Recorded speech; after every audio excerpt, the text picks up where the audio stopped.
Alors bonjour, donc vous êtes venu pour poser des questions à Robert Ménard. Exactement.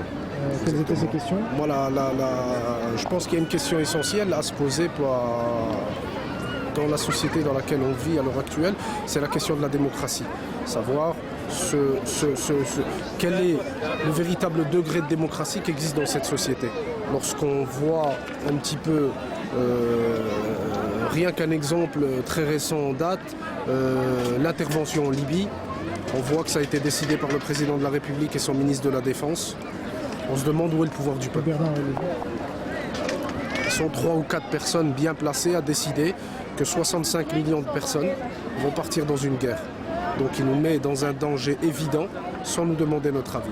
Moi je me demande où est-ce que les gens voient la démocratie. Vous vouliez poser cette question à Robert Ménard?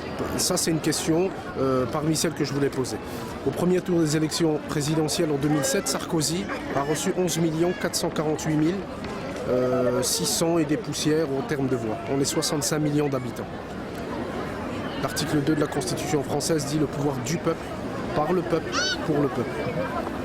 Moi je me demande vraiment quelle est la légitimité de Nicolas Sarkozy. Ça c'est le premier tour. Premier tour des élections. Deuxième tour c'est une mascarade.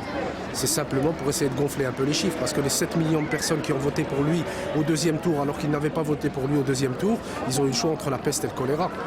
Ils ont voté contre Ségolène Royal, mais pas pour Nicolas Sarkozy, autrement ils auraient voté pour lui au premier tour. Mais Robert Ménard, vous vouliez l'interpeller aussi? Moi, je voulais l'interpeller en tant qu'ancien président de RSF, lui demander ce que font les journalistes à poser des questions de Béni Oui Oui, l'expression de Tariq Ramadan, au lieu de faire leur boulot de journaliste, en sachant que les journalistes ont un rôle absolument primordial dans la construction et dans le développement d'une démocratie. Moi, je voulais l'interpeller sur ce sujet-là, pas l'interpeller sur des sujets type la burqa ou les relations de l'État avec l'islam ou sur la laïcité, qui sont des sujets sur lesquels il n'a pas à intervenir. Je ne vois pas sur quelle compétence il se permet d'intervenir sur un sujet religieux. Moi, je ne vois pas du tout. Il était président d'RSF, il ne l'est plus, mais c'est à ce titre-là que moi j'aurais bien voulu l'interpeller et lui demander est-ce que vous qui avez été pendant plusieurs années président d'RSF, vous pensez avoir fait quelque chose en matière de liberté journalistique ou est-ce qu'on a régressé avec le mandat que vous avez eu à la tête de RSF? Moi j'ai l'impression qu'on a régressé. Alors, sachant que nous on l'a interviewé, il est le premier à critiquer la lâcheté des journalistes. Mais la lâcheté des journalistes, je pense qu'il fallait prendre des mesures simplement, qu'il fallait trouver des solutions, quitte à démissionner à un moment donné pour montrer sa désapprobation de la situation. Mais les journalistes, je pense que ça ne peut pas être des citoyens comme les autres. Ils sont obligés de prendre leur courage à deux mains et de faire le travail qu'ils ont décidé de prendre. Lorsqu'on voit, je vais vous dire, le véritable problème en France, il tient en un mot. La République. Voilà ce qu'il faut éliminer en France. Il ne faut pas faire une 6e République, il faut changer de système. La République est le système le plus antidémocratique qui existe. Il faut changer. La question, elle est justement ouverte. Il faut un débat et en discuter. Regardez par exemple les Suisses. Regardez par exemple les Suisses. Pourquoi pas? Même s'ils ont voté contre les minarets. Mais et alors? Qui peut contester le fait qu'ils ont voté contre les minarets, que c'est tout à fait légitime puisque le peuple s'est exprimé? Voilà, il n'y a pas à discuter. Pourquoi est-ce que Et ça, c'est quelque chose sur lequel tout le monde peut s'entendre. Est-ce que vous pensez que Tariq Ramadan Il n'y a pas, directe? mais la question elle n'est pas là. La démocratie, elle a une définition. Et il n'y a pas à prendre la démocratie selon Tariq Ramadan ou selon Robert Ménard ou selon... La démocratie, elle a une définition. Elle est simple, elle est connue et c'est celle-là qu'il faut appliquer. La démocratie, elle ne peut être que directe ou ne pas être. La République, c'est l'antidémocratie. Lorsqu'on voit aujourd'hui, vous pouvez faire le tour, poser la question à n'importe quel citoyen et vous verrez la proportion de personnes qui sont capables de vous définir la démocratie comme étant le pouvoir du peuple. Et vous allez vous rendre compte comment dire, du degré d'ignorance qui existe en matière politique. On nous dit 1789, c'était la révolution machin. Avant 1789, une poignée d'hommes dirigeaient. Après, en 2011, qu'est-ce qui se passe? Une poignée d'hommes dirigent. Ce qui a changé entre 1789 et aujourd'hui, c'est le niveau de vie. Et ça, c'est pas la révolution française, c'est la révolution industrielle. Le système politique n'a absolument jamais changé. Une question sur Robert Ménard. Sa venue ici était un peu... Enfin, en général, il est assez polémique, notamment récemment. Et pourtant, il n'y a pas eu des protestations contre sa venue. Mais Qu'est-ce que vous en pensez? les musulmans, vous savez, sont des gens extrêmement civilisés, même si, sans vouloir vous accuser vous personnellement, les journalistes ont souvent tendance à donner une image un peu archaïque des musulmans. Mais les musulmans, notamment au moment de la loi sur le voile, on nous avait prédit un cataclysme social, une guerre civile presque, on nous parlait souvent. Est-ce qu'il y a eu un seul événement majeur au moment de l'application de la loi sur le voile? Je ne parle pas de la loi sur la burqa, la loi sur le voile. Il n'y a rien eu du tout. Est-ce qu'il y a eu quelque chose au moment de la loi sur la burqa? Mais il n'y a rien eu non plus. Mais c'est pour vous dire que les musulmans sont des citoyens absolument exemplaires. Et on n'a pas à avoir peur d'eux. Ils sont des citoyens qui sont parfaitement capables d'intégrer les nouvelles lois et de les appliquer d'une façon tout à fait, satisfaisante pour tous les citoyens. Le problème, c'est l'image que vous donnez. Évidemment, ce n'est pas vendeur de dire que les musulmans... Les journalistes, ça n'existe pas tout comme les musulmans, oui. Mais des journalistes qui parlent bien de l'islam aujourd'hui, vous avouerez avec moi qu'il n'y en a pas beaucoup.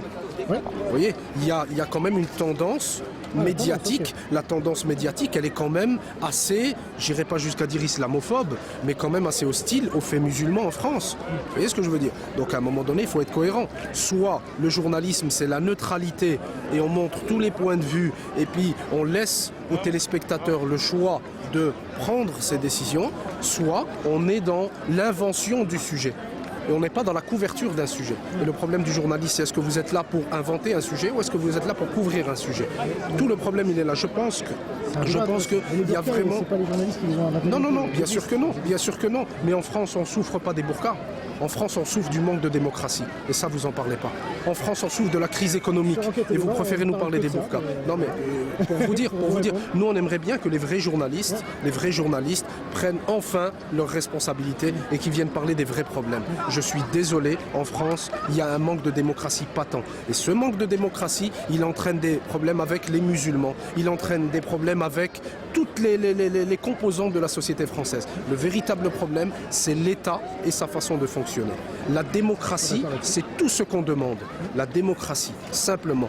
La République est un système archaïque qu'il faut éliminer. Il ne faut si pas le passer à peuple, une par sixième exemple, République. décide majoritairement que, par exemple, l'islam doit se réformer, vous serez contre, même si c'est démocratique. Mais est-ce que c'est un sujet qu'on doit mettre entre les mains du peuple dans une société laïque? Mais dans la démocratie directe, c'est le peuple qui Simplement, choisit, non. Simplement, Si le on peuple a une choisit, laïcité, un système laïque. Ce système laïque, il dit la chose suivante: la neutralité vis-à-vis des religions. Si la neutralité elle est appliquée vis-à-vis des religions, alors ce sujet-là n'est pas un sujet à mettre sur la place Mais si, publique. vous savez bien, parce que la Simplement. démocratie directe, justement, c'est de remettre en cause même la laïcité. Si le D'accord. peuple le Donc veut. ça veut dire qu'il faut commencer par une chose. Il faut commencer d'abord par éduquer le peuple tout entier en matière d'islam, qui connaissent exactement ce que ça signifie avant de matière pouvoir démocratie, voter. non? Mais justement, pourquoi la laïcité? La laïcité, c'est une façon de dire ces sujets-là, on ne les maîtrise pas.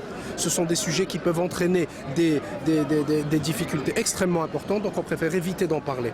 Venons, rassemblons-nous pour parler de sujets qui sont véritablement importants pour tout le monde. Moi je dis, encore une fois, il est absolument incroyable que le président de la République ait pu décider de partir faire une guerre en Libye sans consulter personne. Je suis pour cette guerre. Ah bon? Je suis pour. Ouais. On était là pour défendre le peuple, mais la méthode qui a été employée par le président de la République de se réunir simplement lui et son ministre de la Défense et puis décider à eux seuls de nous lancer dans une guerre, je trouve que ça c'est un déni de démocratie. Et ça c'est vraiment grave. Ça c'est vraiment grave. Et en France, voilà le véritable problème dont vous devriez parler. Il faut arrêter de parler de l'islam, des burqas et de tout ça. On est 65 millions de Français à souffrir du manque de démocratie. On veut avoir la parole. Que Sarkozy reste président de la République toute sa vie, ça ne nous dérange absolument pas. Mais qu'il ne prenne aucune décision sans avoir consulté les gens. Aucune décision. Parce que c'est nos vies qui sont en jeu dans les décisions qu'il prend. Voilà le véritable sujet sur lequel Robert Ménard et les gens qu'il est censé représenter devraient parler. Parce que je pense qu'il n'a ni les compétences, ni la légitimité pour parler Si on de organise sujets un débat entre sur vous et l'islam. Robert Ménard, vous êtes prêt à... Écoutez, je suis prêt, il n'y a aucun problème. Ok. Je suis prêt. Vous me donnerez vos coordonnées. Ok, il n'y a pas de problème. Merci beaucoup. Voilà, je vous en prie.